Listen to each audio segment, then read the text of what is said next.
mga kabata ni Dr. Jose Rizal.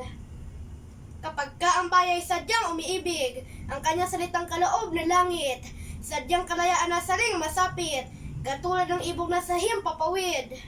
Kapag ang salita ay isang kahatulan, sa bayan sanayot, mga kaharian, at ang isang tao'y katulad kabagay ng alimalikha noong kalayaan. Ang hindi magmahal sa kanyang salita, mahigit sa hayop at malansang isda, kaya ang marapat pagyamaning kusa, na tulad ng inang tunay na nagpala. Ang wikang Tagalog tulad din sa Latin, sa Ingles, Kastila at salitang anghel. Sapagat ang poong maalam tumingin, ang siyang nagawad nagbigay sa atin.